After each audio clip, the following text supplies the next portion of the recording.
How often do you know you should do something, yet find every reason not to do it? Diet and exercise always comes to mind for me. I know I should work out a lot more and eat quite a bit better. However, I make bad decisions all the time. Why? Because my short and long-term vision are simply not taking priority.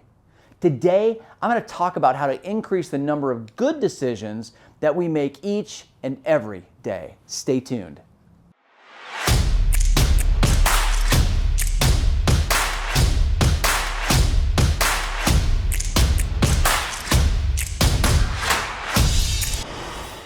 If you're like me, and you are if you're watching this, it's all too common to make the wrong decisions that may not align with your clarity and vision.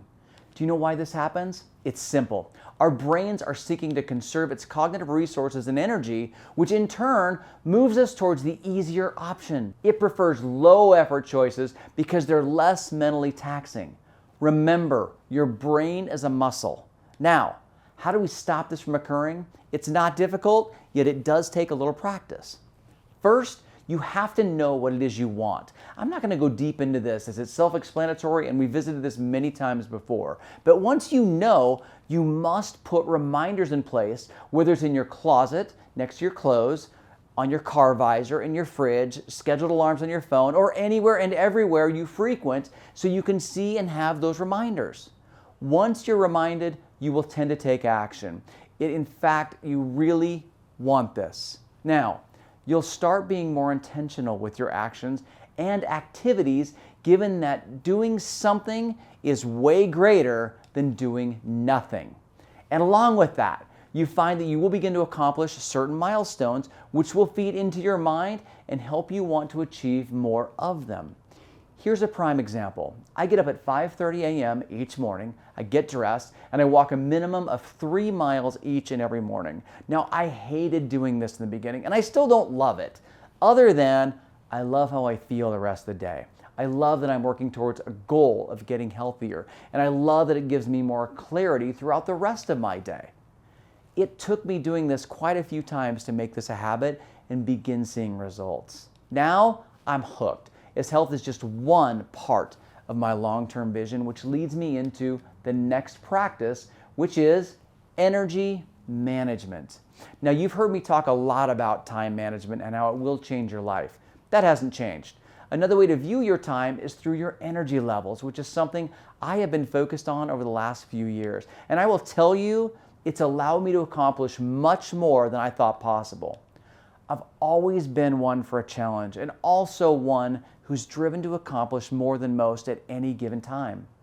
I was asked a few years ago by a colleague as to how I do what I do. Kind of a weird question, and it's funny. I didn't have an answer, which helped me observe my own practices at a much deeper level. Over time, I found that one of my largest attributes was energy.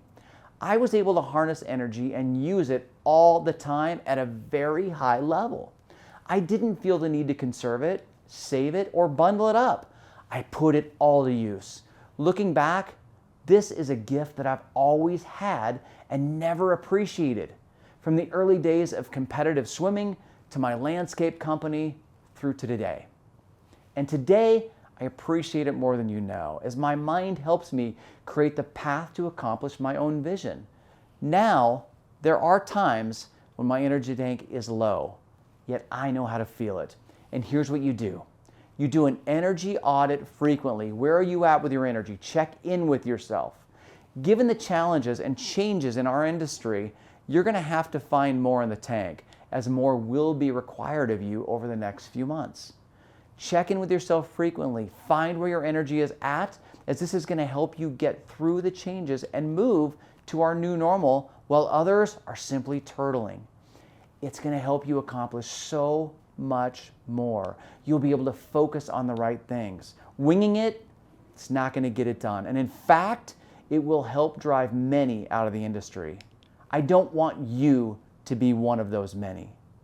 This one change will affect all the areas in your business and in your personal life. Greatness begins and is achieved when you make the decision and do the activity. Michael Jordan or Kobe Bryant are often considered the greatest of all time because of what they achieved. while that is an indicator, it's not the indicator. Think about it. If they didn't do the activities necessary to hit their shots or move the ball up and down the court, they would not be revered in the same way, as their results would not be seen the same way. It's their intentions and discipline that they had made that made them great. They made the decisions, they harnessed the necessary energy, and did what needed to be done to make it who they are and who they are known for today. Do you have the drive and desire to force yourself to do the things you may want to do to achieve the things and feelings that you may want to have? It's all up to you. Here's a great quote for you. Greatness is not measured by what a man or a woman accomplishes, but by the opposition he or she has overcome to reach his goals, by Dorothy Height. Make this your best week ever. Thanks for tuning in.